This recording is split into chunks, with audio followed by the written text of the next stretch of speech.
Hello, dear friends. We are sincerely glad to greet you again, and today we will talk to the esteemed Igor Mikhailovich Danilov. Greetings.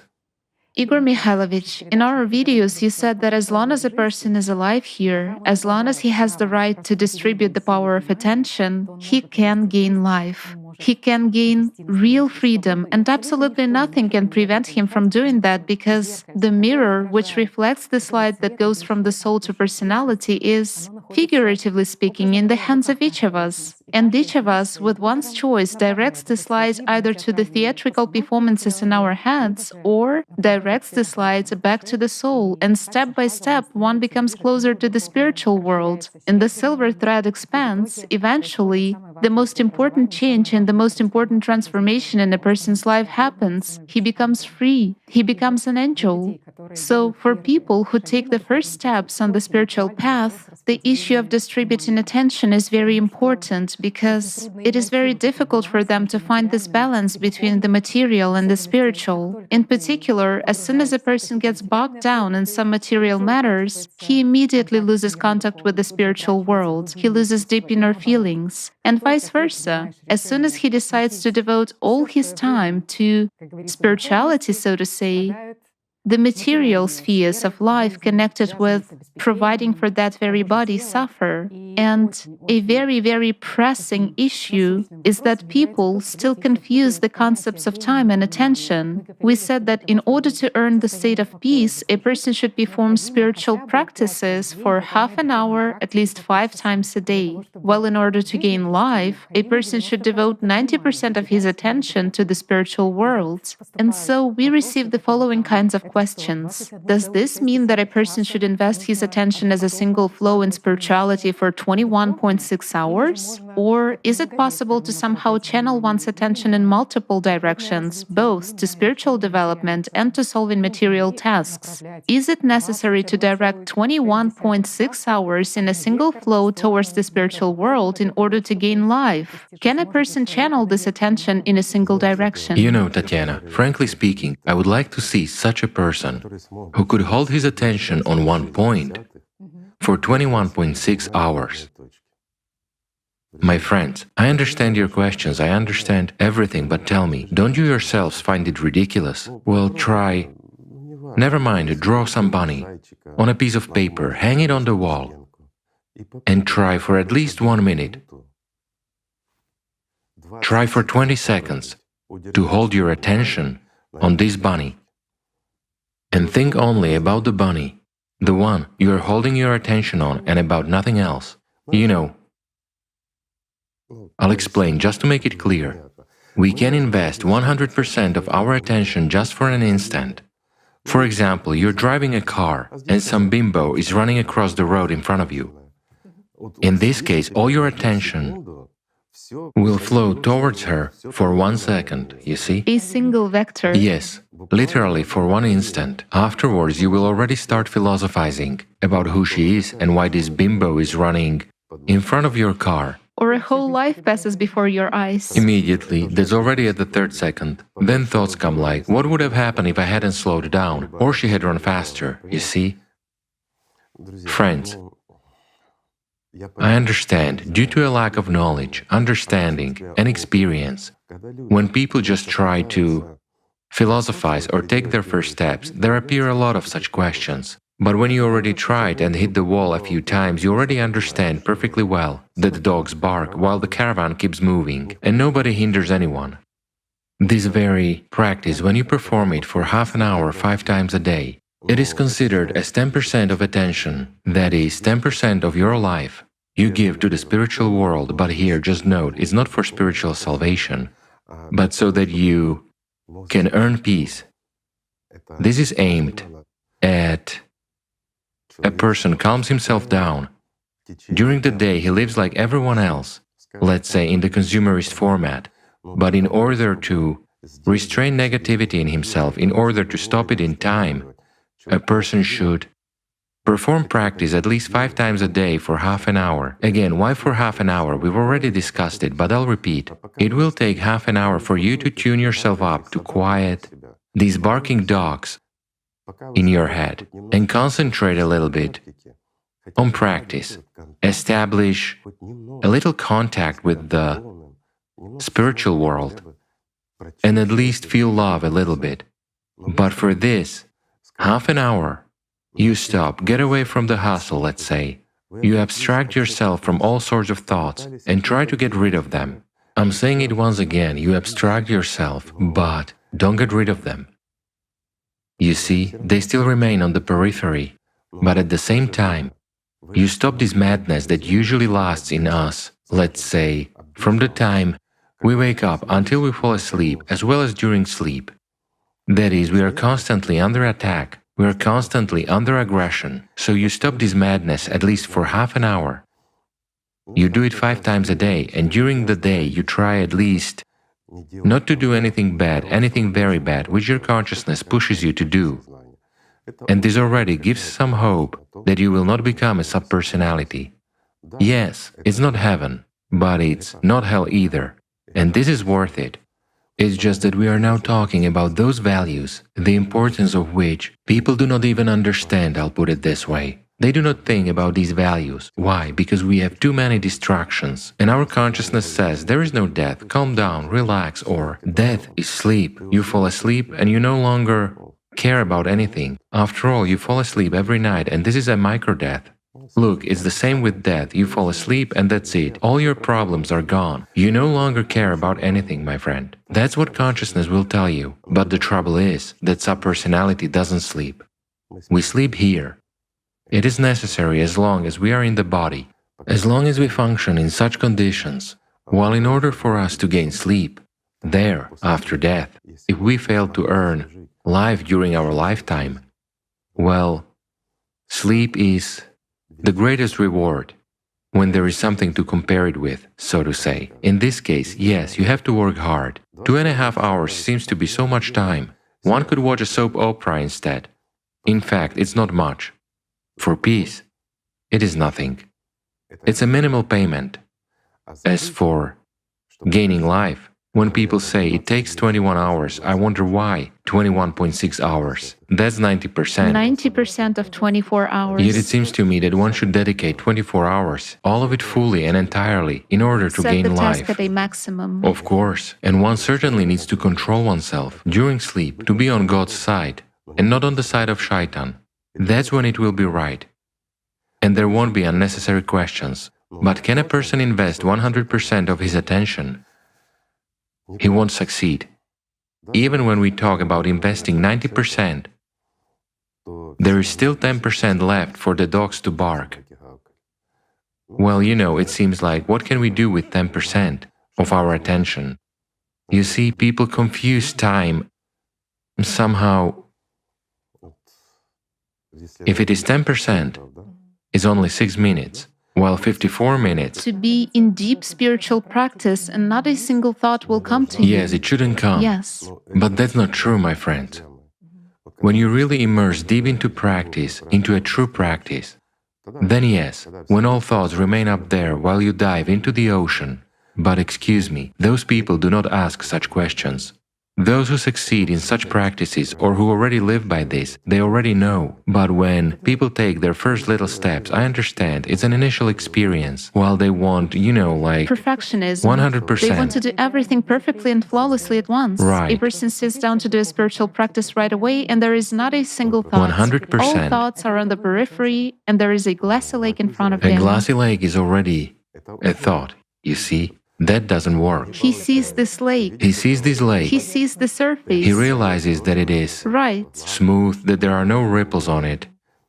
That's no longer 100%, right? Right. Yes, but he wants to, I He agree. surely wants to. He decided to embark on the spiritual path and that's it. A place in heaven is already reserved, right? But what about Shaitan, friends? Will he really give up so easily? You are actually a tidbit for him. It's like your favorite dumplings. Who would give you up for God's sake? Isn't this true? So friends, you have to pay for everything, so to say. You have to pay something, so it is better to pay what you have in excess, right? What you don't need, that which Shaitan takes from you anyway. And what does he take away? Free time and attention. So we have again come back to the fact that 10% of attention is actually a whole lot. There will be enough time for dogs to bark, for you to do all your work, and you will even have time left for a TV series. But 90% should be allocated to connection with the spiritual world, accumulation of love and intensification of its flow. That's the only goal which should be set. When we break through to heaven, we will break through there. Whereas if we sit and wait for it to come to us, it won't. We should be in action, we should be in motion, we should be in aspiration, then it will open up. They say knock, and the door will be opened to you, but you should come and knock. Not sit and wait for the door to come to you so that you will deign to knock on it, right? Therefore, everything is really easy, isn't it? I would say even more. Sometimes we try to break through that door by busting it with our foreheads, but we don't always see that the key to that door is hanging around our neck. You know how simple everything is? Therefore, you shouldn't be discouraged if something doesn't work out right away. If everything was so easy and simple, believe me, this world would not exist. Or at least it would not be the way it is. Rigid, cruel and consumeristic. That's the point. I'll tell you, a real sword is hardened in fire. That's the point. A human has to be hardened exactly in hell in order to become an angel. Here's your answer. And where is that hell? It is here, friends. And our bodies are its bearers. Because in many of us, those who lived before us are being tormented. Our bodies consist not only of former living beings, but also of many dead stars. So, as you see, the cycle of nature exists as long as we exist in this nature. And our task is precisely to gain through love for the spiritual world, love for God, to gain that which has nothing to do with the artificially made nature that God created with His own hands. But since He created it with love because God is love. And through that love, we can go to Him. Everything is simple. As for what is happening here, it is demons who are doing that. And if we listen to them, we will stay with them. But what for? They are a merry and noisy company, of course. But you know how it is. It's better to stay away from them, right? It's better to be in good company. For sure. You know, I recall a hadith, Igor Mikhailovich, when the Prophet told his companions about the 5 necessary namazes. He said, imagine there is a river flowing near you. So if you bathed 5 times a day in it, would there be any filth left on you? And the companions answered, no, there wouldn't be any. So he said, in just the same way, those 5 necessary namazes cleanse a person in fact. Now it becomes clear what you said about subpersonalities, which are like stains, like filth on the soul. You said that this purity is very important during the day, and it's important to somehow maintain this inner purity. And now I understand the words of the Prophet, what he said too, in a new way. And he's right. But it's better not to get out of this river at all, as you once said. And it is even better to stay in it. Yes. Then no filth will stick to you for sure, you see. If we live like pigs, when we get out of the river, we may immediately fall into filth, and we will be pigs until the next namaz, and until we enter this river. That's the point. You see, to learn not to fall, to remain a human being, not to be a pig. And 10% of attention is more than enough for everything in our daily lives. In fact, almost all of us, with rare exceptions, give that 90% to nothing. We give it to emotions, to stupid emotions, you know, again, emotions. We often say emotions, and some people pick up on it and say, there shouldn't be emotions. My friends, there shouldn't be emotions which shaitan arouses in you. But there should be emotions generated by love. You mustn't stop those emotions, for only shaitan stops emotions from God's love. It's in his interests. Therefore, it depends on the kind of emotions, right? Everything is relative in this world. What we live by is what we are, and what we are is what we will be. Everything is very simple. It is very important here that our consciousness serves us instead of us serving consciousness. Then everything is in its proper place. Very often this is really so. Our consciousness dominates us. And then yes, our life is full of emotions, full of problems and settling these problems. But what is the point of this life then, if demons live instead of us? One can only look at them from the sidelines, as it is said, sitting on the sidelines watching your life pass by. Well, that's the way it is, isn't it? It's better to walk on your own and live a fulfilled life, right? Right. There you go. What else is important? It's important not to listen to the dogs, right? To be in constant contact with the spiritual world. Right. Just look how simple everything is. Very often people complain that they cannot immerse themselves in practice. Thoughts get in the way. Even after they immerse themselves in practice, thoughts hinder them. But I have a question here. How could you immerse yourself in spiritual practice if thoughts hinder you?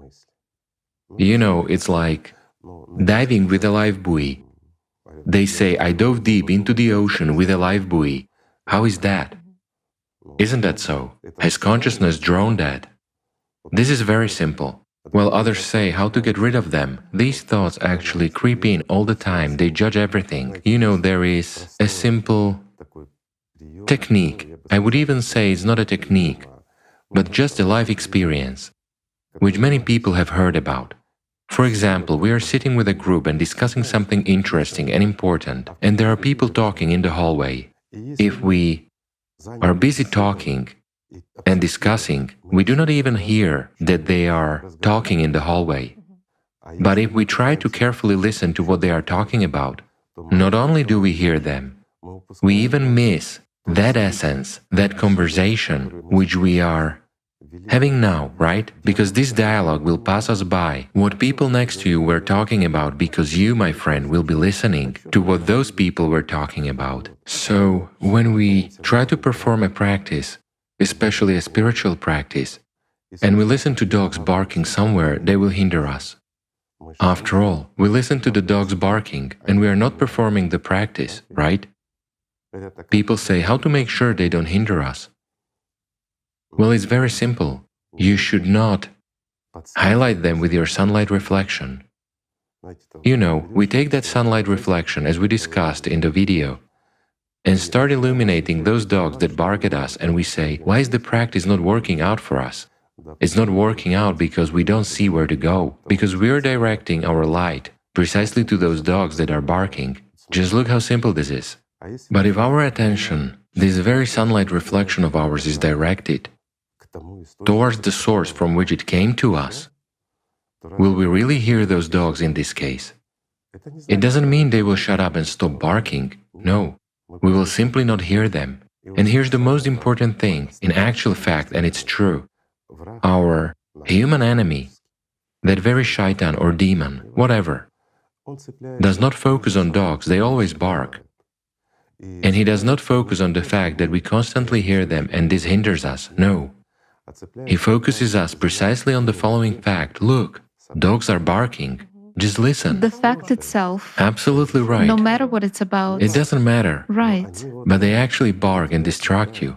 And as long as we listen to this intermediary, we hear nothing and nothing works out for us, right? It's a constant. The dogs are barking. Well, afterwards. As always. Of course, and afterwards emotions are thrown in. People say, how is that? You're actually nobody and nothing, right? Others succeed while you don't. It means you're doomed. Your dogs are probably barking louder than anyone else's. Isn't it so? Everything is simple, friends. You should have a mature attitude to everything, especially to your spiritual growth. No one will surmount your path instead of you, my friend.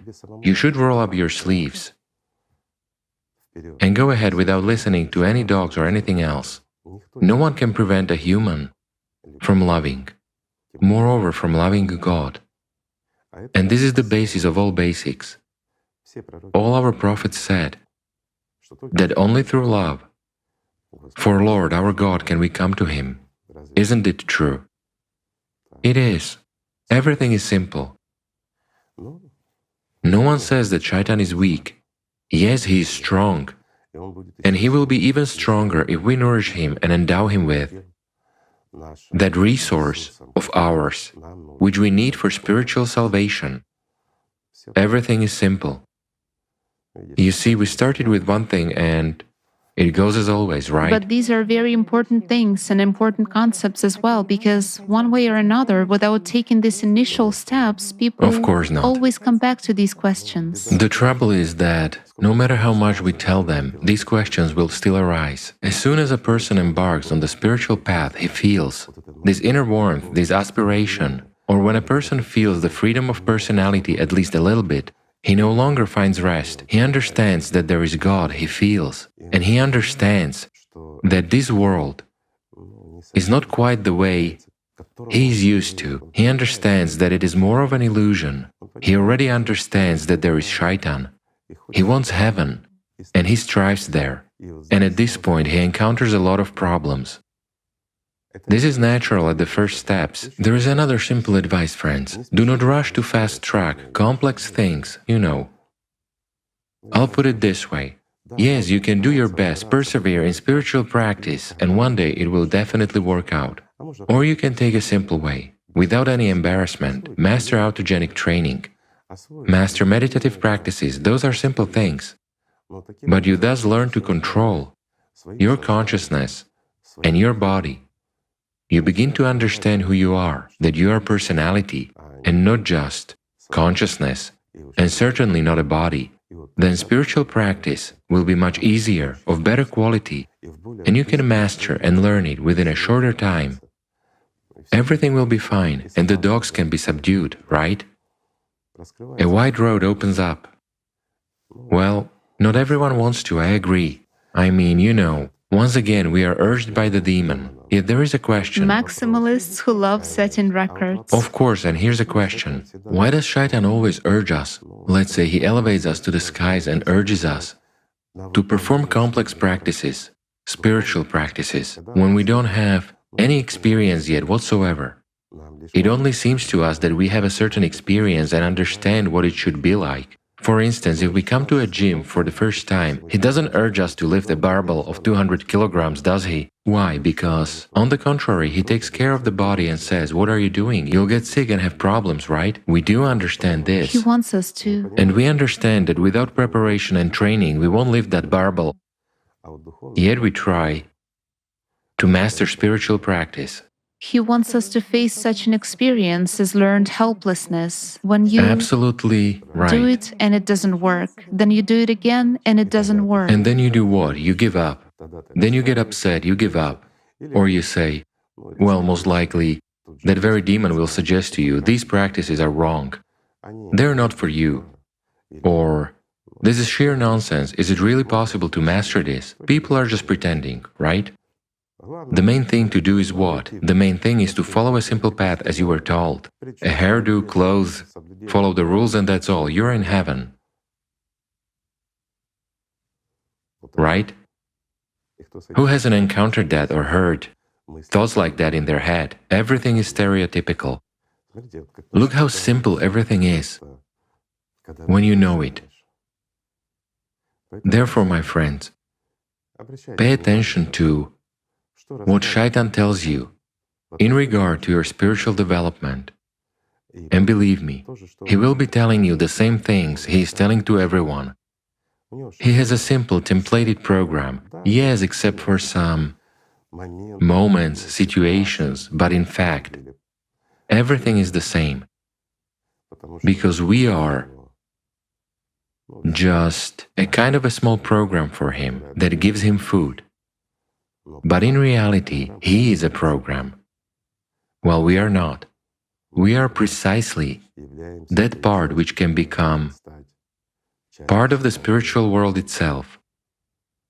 Or speaking our simple, modern language, we can become part of the one who writes these programs. So friends, there is something to strive for, and a reason to strive, and the main thing is not to give up and not to be lazy. Then everything will be fine, right? Right. It's important to be guided by love and act from this position. From the Definitely. position of love in everything, in any of your decisions, Right. in any of your actions, to Anywhere remember and this. everywhere. And it is very important, friends, to love one another. So thank you. Thank you so much, Igor Mikhailovich. Thank you, friends. Peace be with you.